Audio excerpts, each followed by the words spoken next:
Okay, so what I'm going to first ask everybody to do is just introduce themselves briefly, so we know who's who, and then I'm going to start asking them questions one by one. Ready? Hi, everyone. So nice to meet all of you. My name is Carolina Giuga. I'm with the LEGO Group. I'm their Director for Government and Public Affairs for the Americas. Hi, I'm Bruce Homer. I'm a professor of educational psychology at the Graduate Center of City University of New York. I'm also director of research at the Create Lab at NYU, and we're two of the partners in phase 2 of the RITEC project. Thank you. Hi, everyone. I'm Steve Vosloo. I'm from UNICEF.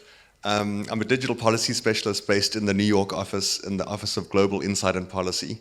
I'm here with my colleague Melanie Penagos at the back. I should just say that I'm also representing the two colleagues who really are driving this project from the UNICEF side. One's based in Geneva, one's based in Florence, Italy, so they couldn't make it over. But that's Josie Baron and Daniel Carter-Winterfeld. But I hope I do a good job to represent them. But yeah, thank you for having us. Yeah. Thank you for coming, Stephen, and getting up to speed on your colleagues' excellent work. We really appreciate it. You haven't been part of the 10,000 hours of phone calls, but I'm sure you're going to be great. All right, so I'm kidding. It's 10,000 hours, right? Isn't that what you need? Anyway, so let's continue. So Carolina, since we're all here really because of the LEGO Group and LEGO Foundation developing a vision together, and I'd love for you just to share the broader perspective. Like, what caused this moment? What was what made you decide to go beyond kind of the current guidance that's already out in the field and decide that you needed to create something more for the rest of us? Thank you. Well, first I have to start off by saying I was so excited to see everyone lean in and play in the building activities. Sometimes it's a little bit challenging in DC because we're so focused on more serious and technical issues. So it takes a little time, but I was so impressed with this group. So I just had to give that shout out. As a toy company, it should not come as a surprise that children are our role models. And it sounds natural to say that, but what does that mean, in fact, is that we do spend a lot of time and energy trying to listen and bringing children into the process of when we're making decisions. And even to illustrate, I love one of the examples when we were looking to replace the plastic bag. So if you remember, your Lego sets, it comes in little separate plastic bags with numbers to guide you through the building.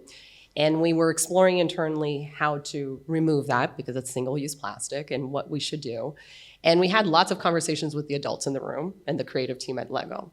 But then we brought the kids in, and we were just blown away by the suggestions that they brought to the table. And I'm very proud to say that the solution that we ended up following was the one that came out from those conversations. And it's important for us to keep an open mind and bring kids' voices to when we're making decisions because they have a lot to share. And for those, if you had an opportunity of reading the report and seeing some of the quotes, you see the amount of insights that we can bring. So I think that's the motivation for us to be here today and start this whole process by listening to what children are saying about playing and learning in a digital environment. The second piece, I think it comes from more, from our perspective, as government and public affairs, we're usually in the room, during the product development of a digital product. And I like to say that we're sometimes the naysayers because we're telling our very creative folks to say, no, you can't do this. No, you can't do that, because there's regulation that tells you can't do this today, and there will be regulation that will tell you to not do that in the later on in a few years. And we're looking to shift that a little bit. I would love to be in that room saying, yes, these are the things that we shouldn't be doing, but these are the things that we should be doing and we should be leaning. And I think that we're looking at RITEC, and I think that's where RITEC is born, to give us that guidance so we're not flying blind. Should I pass it back to you? Oh, what? I'll just shout at you, maybe. Oh, shout at me. Oh, no, because or else we can't record. So. Okay. All right, well, to build on that, we're just gonna dream ahead a few years, 3 to 5 years. What would make you feel like RITEC was successful? What would be the contribution that you think the RITEC project might make, if you could just forecast? Also, I think everybody wants to know, what was the solution the kids came up for the Lego sets? I wish I could share, but it's coming.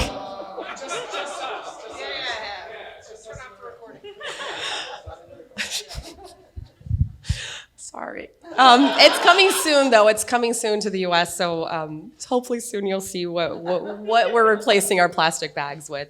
But I think if we're successful in 3 years, and I think it goes back to what Steve and I were talking about before we joined the panel, when we're having these discussions, in theory, we're having these amazing ideas. As a business, when we go back to implementing it and complying with, if they're coming out of regulation, it's not that easy. It's just not that easy.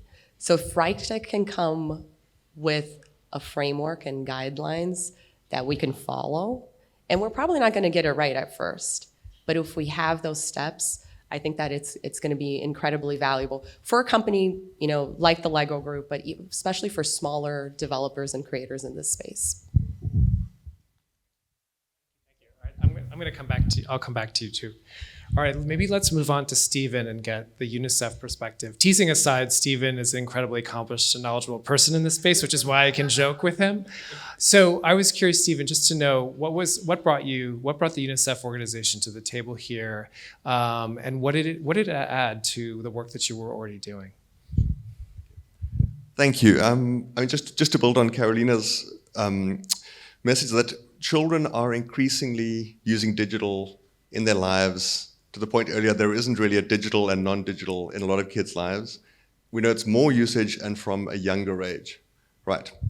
And obviously going through a major developmental phases in children's lives, up to 18 anyways, that's kind of what we track. So as UNICEF, it was kind of a no-brainer, and I'm really speaking here for obviously Daniel and Josie from the research on child rights and business teams, but also in our, I think throughout the organization, in our education teams, our health teams, the digital policy teams, how do we better understand what is actually happening between two children as they develop? What are the opportunities and the risks? And we know they are both, and we know the obvious ones, but there's so many questions, and there's so much more we need to learn about how do we actually optimize digital experiences in the way they're designed, or the policies that kind of lay the kind of the ecosystem in which they are developed. How do we optimize for well-being, for positive experiences? How do we mitigate for risks? So I think that was really kind of, and starting of course with children and with their voices. But that's and obviously then how do you translate that? This is the challenge. And we were just talking earlier. Melanie and I worked on a project for the last couple of years, looking at AI policy guidance. And in the world of AI, there are 160 plus guidelines for ethical, responsible AI in the world. The challenge is, how do you go from guidelines to practice? And so this is the building, standing on this great work that's been done, kind of how do we get out there and actually test it in the field? And I'm sorry, if I can say one more thing, what we did on the AI project anyway is we had a guidance with a child focus, and we worked with 8 organizations who used it. And it was interesting to see how a guidance is interpreted by the UK government doing workshops with kids differently to a startup in Helsinki. But each interpretation gave kind of nuance and depth to it, and kind of reminded us that it's an iterative process. And secondly, that there is contextual and there's local context and local interpretation that you always need to kind of consider. Yeah. Thank you. That's wonderful. I think some of what's so interesting, like I said earlier, is just the sheer breadth of countries and kids who were consulted in this work, and also the other preceding phases. The literature review obviously was broadly spanning everything, as well as the surveys that were pulled. So I was curious to know, and that's always an interesting tension. We always think of technology and media as global, that everything is available to everyone, but obviously there are very significant differences in adoption and how people think about what they use. And I was curious to know, for this group, what are some of the things we should be thinking about maybe about that, and not be so centric toward where we all here today and what we might assume is the case for everybody out in the world? Can you take that question? No. I can try. Thank you. Me? Oh, Bruce. For me. Okay. This is a really, really good question, and obviously for an organization like UNICEF, it's a huge question, because we're dealing with 196 countries and very different digital experiences. I mean, I would kind of salute everyone in the project to date, because the initial, like the immediate answer would be, you need to talk to different children, you need to talk to different developers and different kind of play spaces and experiences. So it really feels like it's on a good track just by having done that. But I know from some work I've done previously at UNESCO and kind of in developing world countries, just how different the use case can be, where just, for example, devices, you might have, in many US contexts, there might be a one-to-one situation. Whereas in a family in South Africa, where I'm from, it might be kind of one device per household in a sense. And what does that do for kind of how you use the device, the privacy settings, the kind of constraints that might be on there, the opportunities? But you only know that by actually talking to people and observing. And you're right, the surveys, over 34,000 surveys, so there's a really rich kind of diverse data set to work with. Yeah. Thanks, fantastic, thank you so much. Okay, we'll come back to that too. So now on to Bruce, I have a question for you. So I think it would be just helpful for people to understand what is the Create Lab, first of all, because it's a good story, and then maybe if you could just give us a sense of your roadmap ahead now that phase 2 is officially upon us. So the Create Lab is an interdisciplinary consortium of researchers that are dedicated to building and studying digital technologies to support learning. I'm the psychologist involved, so I get to come up with things like how do we actually measure some of these things, which is always fun. And one of the things that's I love about being involved in the Create Lab is that we connect people who are actually doing stuff. So we're connected to schools, we're connected to industry who are developing stuff, and we're trying to create this triangle between practitioner, developer, and researchers, which I think is really what's needed in this area to make change. If we're just researchers just doing our research, it can just sit in our lab and not get out there.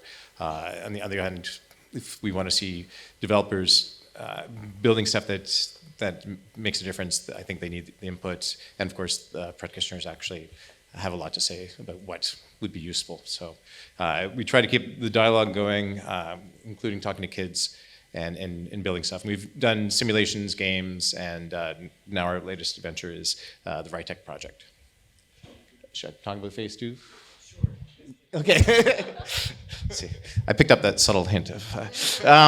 So for phase 2, what we're trying to do is take some of these indicators that came out of the extensive work during phase 1 and see, can we actually find this? Can we actually use this to guide digital environments and with kids and see improvements in their well-being?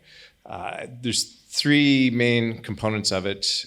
There's ethnographic research that is being done in Sheffield by Fiona Scott, where she's going in and going to be observing kids playing, just in their natural environment. So that's great. And then introducing some of the games that we're going to come out of our research and seeing if there's any changes. So on the floor, on the ground level, we have 2 researchers, Daniel Johnson and Susan Danby at Queensland University of Technology, who are doing lab-based observations and biometric research. So again, can we see kids playing the games? And if we're saying, oh, this helps kids with relaxation or creativity, can we? They're going to be looking at changes in heart rate, changes in temperature. So can we see actual physiological changes as the kids are playing? And then they're going to bring the kids back in when they've analyzed the data and say, okay, look, your heart rate spiked here. What was going on? And so have the kids tell us what was meaningful about that moment in the game. So again, giving voice to the kids.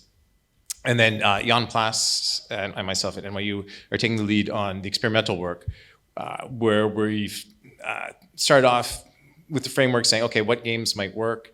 We had assignments for my grad students. They had to play a bunch of tablet-based games and come back and say, okay, this one was good because of this, and which of these well-being indicators do you think kids could play and actually have some improvement? So we've narrowed it down to 6 games from that we're now doing usability testing, because I think, oh yeah, kids are going to be really creative playing this game. They may play completely different. So we're having kids come in, or we're going in and observing the kids playing to see if we can see activities that we predicted. And then once we narrow that down, we're going to run an actual study, 3 to 4 weeks of play, and do pre-post measures of well-being indicators based on the guidelines. Some of the well-being indicators from phase 1 are very high level, so we have to bring it down maybe to a construct that's related to it. So for example, creativity is a really big construct. So we're going to measure like openness and relaxation, 2 factors that we know can help foster creativity. And there's other examples like that. So we'll have the kids play, do pre-post, and then once we finalize the protocols, we have collaborators in Chile, South Africa, and China who are on board to then replicate the studies there. And in response to your question that wasn't for me, what do you have to do to actually make that work in other cultures? Number one is have people on the ground there who've worked with the families and the kids that we're going to be working with, who can tell us things like, no, you can't use iPads here, you need to have Android tablets. Are we allowed to say? Yeah, sure. Or things like you were saying that it's one tablet for the whole family, so you can't assume the kid is always going to have access. So we're giving up some experimental rigor for validity on the ground, and taking into account the local context, and then trying to see if we find the same effects or what differences there might be in a cultural context as well. Great. Thank you so much for those thoughts. So I have a question for everybody now. I think we're just to start wrapping up a little bit. For everyone here in the room who are just learning about this project today, hopefully they're getting a basic understanding of how and why we're here now. And the question, hopefully, is in a lot of folks' mind is, what do I do now? And so we've shared a little bit about what we're doing next, but perhaps we could be specific about the ways in which we might envision things going in the near term, if that's a place we could start here. Would anyone like to take the first stab at a question like that? That way? Anybody? Caroline, you ready? Yeah. Ladies first, then. So a couple of thoughts. I think that, obviously very different coming from the policy world. What we have seen so far in terms of the regulatory debate is this immense focus on the harms piece. And how do we build these robust measures, when we're developing a product, to ensure that those risks are mitigated? And that's really important. And that is an essential piece. But I think that we even heard during the build activity earlier that it's about that balance. And we're missing the other piece. How do we promote, this well-being piece? How do we encourage companies to also be thinking about that? We don't want our creative developers just focusing on creating those fences and those walls that we were building in, beforehand. So I think that in terms of, for those in the room, and I'll speak to my, if there are other businesses, I hope you're coming out of this feeling inspired to go into that journey of finding that balance, and that you feel inspired to go back to your design teams and your creative teams with this idea of, there's a project, there will be evidence on how do we get and how do we achieve that, those positive outcomes with the focus, prioritizing the well-being. It will be a shift of mindset where we're looking at benefits not from a lack of harm, but on these opportunities. And I'm really excited about exploring that. And we might not get it right the first time, as we were talking about it. We're gonna make lots of mistakes, and we don't know how kids are gonna react to it. But I think it's a great opportunity for us to test and find that balance, because I think it was clear from the conversation today, it's what we're missing from the debate. Can I pass it down to you? Yeah, we'll go down. So for me, one of the things I hope is going to come out of our phase 2 research is not going to be clear cut. Here's what exactly you have to do. It's going to be more design principles. So we're going to say, okay, if we can build environments where children can explore, can take safe risks, can connect, can lose themselves in a good way. You know, one of the things we want to look at is flow state. You know, kids are pretty anxious in the world right now. We're all pretty anxious, and part of the reason why they're gaming is because they get in there and they're not ruminating on all the stuff that's stressing them out. So we can come up with these principles saying, yeah, if you can get kids having these experiences, then that's going to help them, and then put it in the hands of developers to say, who are the creative people who can say, oh yeah, and here's a cool way to do that. So that's what I hope, and you know, maybe let's have us say, do you think this would work? And we can work together to say, yeah, it does. I just very briefly to build on that. I think from the UNICEF side, because multi-stakeholder and cross-sectoral, the approach is so key. In fact, I mean, this project is a key example of that, of the different, of business and the policy side and academia and civil society. Yeah, we really invite everyone to kind of to use the guidance, to use the principles, to use the report as it stands, but then to be in touch with us if you want to. I hope Daniel and Josie don't mind me saying, get in touch with us and see how we can collaborate. We certainly learned that the more kind of people looking at this, the better. And I guess just also joining this kind of creating this loop, what you were saying earlier, that demonstrating to the policymakers again that this is possible. It's not just a harm story. It's a very creative space, incredible developmental opportunities. And so then the policy can begin to balance out again, and kind of form this good loop. That's fantastic. Thank you. So we actually have a couple minutes, and I was wondering if anyone in the audience here had a question that they're eager to ask. Okay, let me bring the mic to you. It'll be like just stay where you are. Oh, I need to stretch the leg out. Hi there, my name is Christine, and I'm an Albert Einstein Distinguished Educator Fellow serving my term this year on Capitol Hill in Congress in the House of Reps. So I've been teaching for 15 years, and I love the incorporation of the research and the students, but I guess the piece that I didn't hear was how educators are engaged in this space. We know that students spend 6 to 8 hours every day from ages 3, 4 to 18. That's a lot of hours. And if we're precluding these activities to solely before school, after school, at home, in the home environment, or after school programs, that's eliminating a lot of access to a lot of students. So how are educators engaged in this in a way that is not overburdening of them at a time when educators are so overburdened, but also in a way that allows for this to be aligned with current classroom activities in a way that can actually be implemented during the school day? And my fellowship would love to collaborate with you if you would like Teacher Voice on that. Thank you. Excellent question. Would anyone like to take a stab at that? No. Oh, shoot. Rats.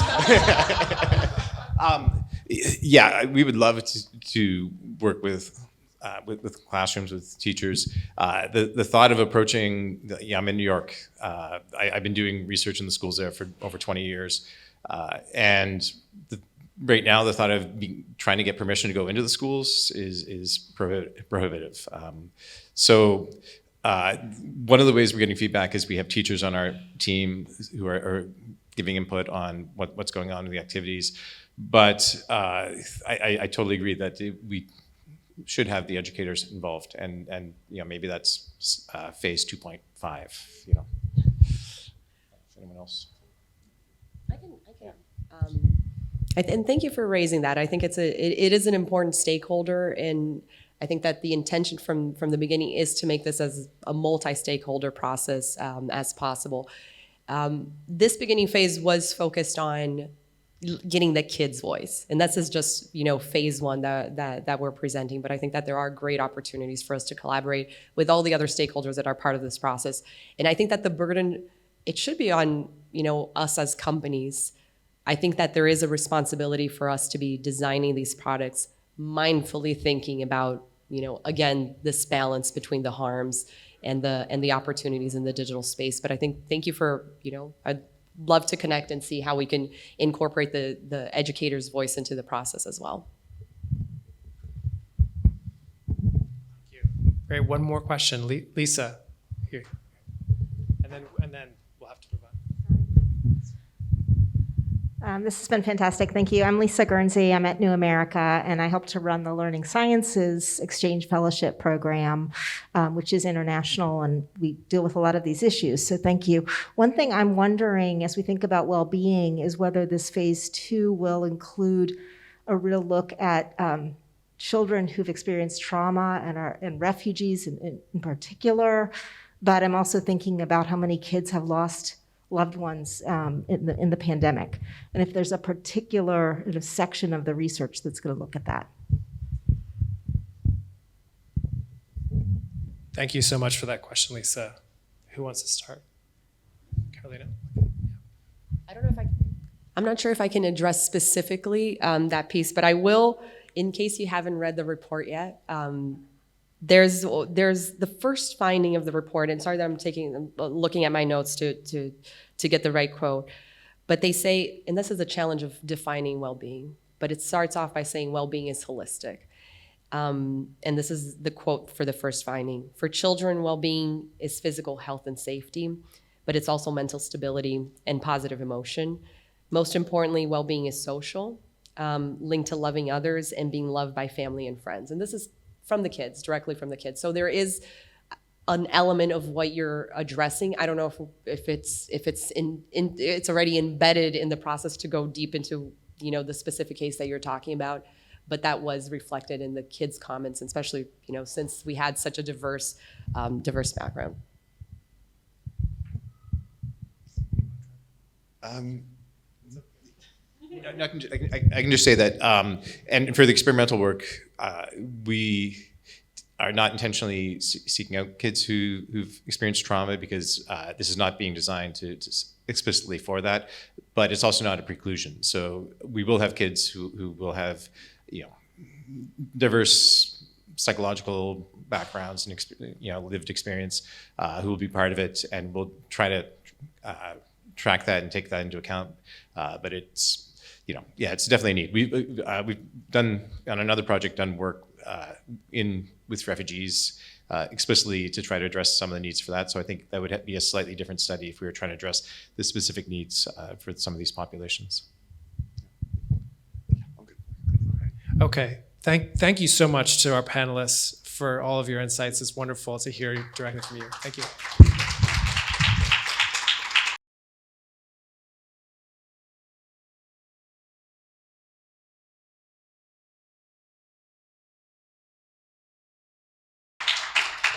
Okay, so Sarah, am I to do this next segment or do I pass the mic? The question, there's a question for the audience. Now that you've heard about RITEC and its anticipated results, did your vision for well-being change in any way?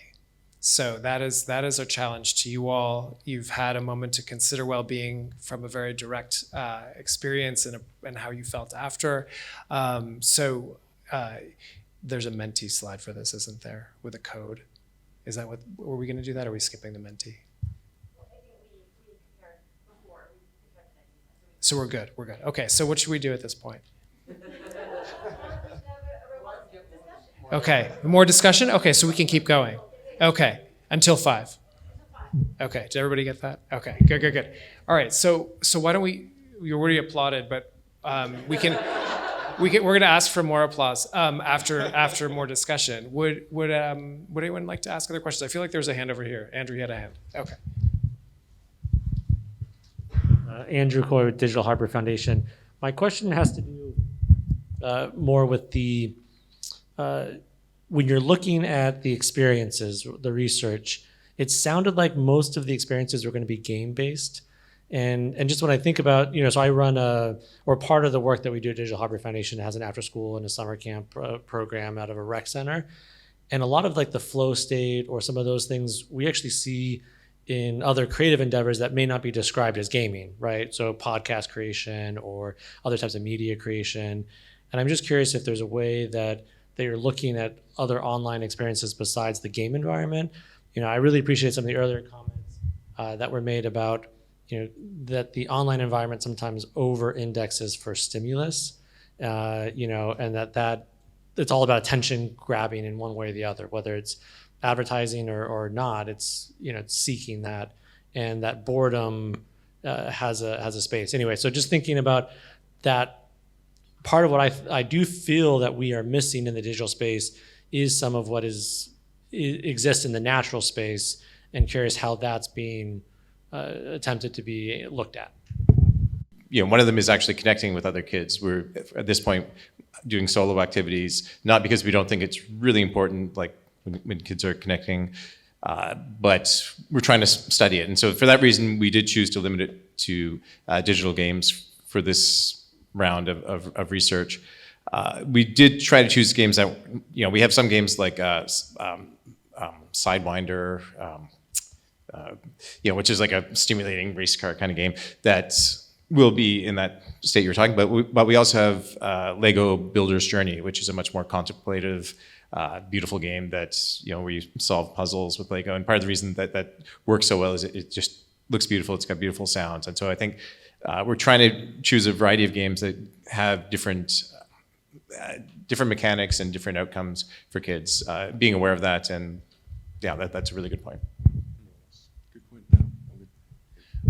And I'll just mention too, from some other research that we've been involved in at the CUNY Center, that we hear so much from kids about all the ways in which they're actually aware of and managing their own well-being through the pursuit of some of the things that you mentioned there. That kids are actually very not opportunistic, but they're deliberate when they choose media that may help them be more excited, more engaged, or maybe calmer. It's this interesting paradox of like we really look for both ends of the spectrum in all these different kinds of media experiences. And so through the voices of kids, you find out that they're actually much more aware of it than maybe we knew, and are actually in some ways more articulate than some adults about how they're thoughtful. I think David Kleeman calls it emotional scheduling, when kids choose the kind of content that they want to consume based on how they want to feel as a result. So it's certainly a future direction. How about another question?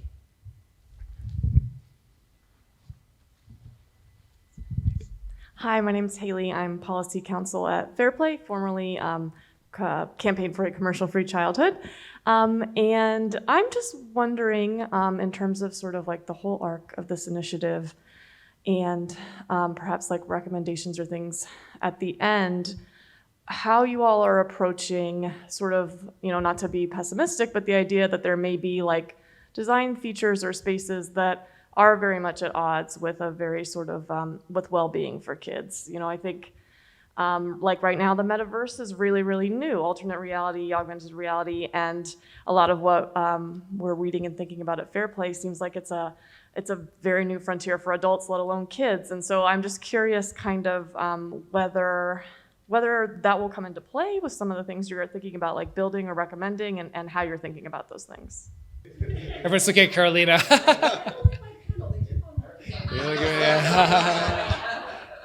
Anyone? Okay. Do you want me to? Oh, sure. Yeah, we're not using VR, for one thing. And being aware of that, we tried to choose play experiences. It was quite a challenge, actually, but one, that they weren't already playing. So, for example, Minecraft, we're not including, not because we don't think it's great, but because we think most kids who are online either have played it or are playing it. So we're trying to choose some older games that we think are good, that are not totally cutting edge, and design principles that. I think, from my end, it's easy. I'm just going to say do what's best for the kids, and then leave it up to the people that are actually building to say, oh, but we need to put commercials in there to make it pay. I get being an academic, I get the privilege of saying, you should not do that, and let them figure out how to do it. So I'll pass it to you now. Okay, that was not the right choice to let you go first. I appreciate your question. I think it's an important one to have. I can speak only on behalf of what we do here at the LEGO Group.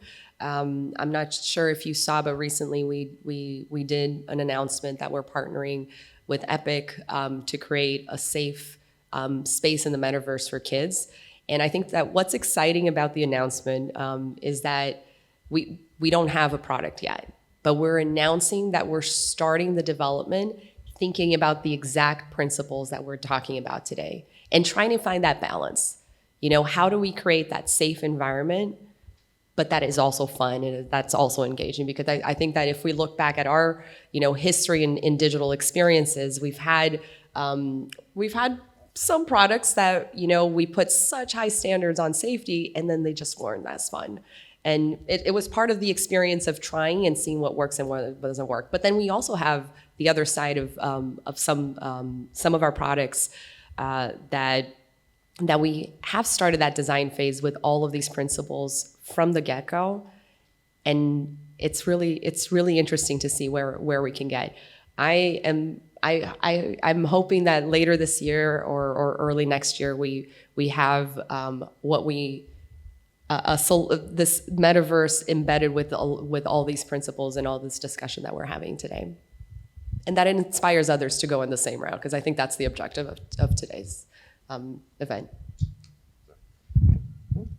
If I could just zoom out for a second, outside of the project, but it's obviously very much related to the project. But these are really great questions, and the answers are going to have to come from a range of places over the next couple of years. I think we're also beginning to look at VR and XR. We'll hold a small roundtable soon with Lego, and to begin to just begin to map out the space in a sense. But there are also interesting things like the Digital Services Act that's coming out of Europe, the kind of regulations, I guess, more out of Europe, but potentially from the US. We were speaking earlier about the age-appropriate design code, which may happen in California. And so some of that push may come from that kind of regulation, like the Digital Services Act. I'm sure bans advertising, profiling, behavioral advertising to kids. That's in Europe anyways, but like GDPR, it could easily have a knock-on effect. Or the Better Internet Kids strategy, the new one from Europe again, came out yesterday. And again, this age-appropriate design code, they were saying, how do you design age-appropriate terms and conditions? And this is a great kind of challenge from the policy world, and the regulators going, well, do it. And on one hand, you think it's almost impossible because you're taking a 50-page document that no one ever reads, and you're saying, how do you make it understandable? But at the same time, it's a great challenge to actually begin to look at these different pieces, the terms, the kind of the interfaces, the play spaces. I think it's an exciting time ahead. And I do think that a whole bunch of stakeholders are going to have to answer this together. Thank you. And I totally agree with everything you just said, Stephen. And to build from that, I realize a lot of this conversation may feel like rose-colored glasses. We're very aspirational. I think that's the tenor of this work for sure. We're hopeful. We're all there. I see some interesting possibilities just in our own work and our conversations as we think about our work, our participation in this project. One of them, first of all, graduate students in developmental psychology and HCI and other fields are going to have jobs in the future. It's really just an employment program. Secondly, in our conversations with tech companies, big and small, startups, household names, there are people who are working very hard on hard problems, and I think looking for those folks to partner with and to empower them and to give them tools and evidence-based resources are all part of the process here. Just to focus on the people who make stuff, not the other folks in the room as well, but the idea is that there's opportunity, and often those folks don't have what they need or they're not empowered. And so by coming together and trying to build a big tent and provide lots of examples and opportunities to ask questions like the ones we're all asking here today, I think that's a really good starting point. So that's why I remain hopeful. A project like RITEC for me was just a wonderful invitation to join a community. Time-wise, we have 2 minutes. Does anyone want to say some final words for the audience? I feel like I said my final words already.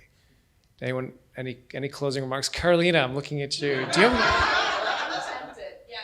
I would love to hear some of your closing remarks. Thank you. No, because I do want to make it about the insights that came from the kids. So if you don't mind me just sharing one of my favorite quotes, and this is actually one of the facilitators in Jordan, one of the quotes on the survey, on the report. He says, children explain that learning to be in control and overcoming challenges in games teaches them to overcome challenges in real life so they don't get angry too easily because they try too many times in games and they become patient. And I just love that quote. As a mom, I want my kids to play with this game because it's exactly the type of skill sets that you want your child to become. So I just wanted to give a shout out to one of the quotes from the report. Hopefully that's a good way to end this conversation. Good. I'll send it back to you. All right. Well, Sarah, would you like to lead us into the next segment? Okay. Thank you. Amazing job. Another round of applause for the panelists. Thank you so much, panelists. And let's keep the applause going for all of these amazing builders in the audience. You guys were such good sports. You worked so hard.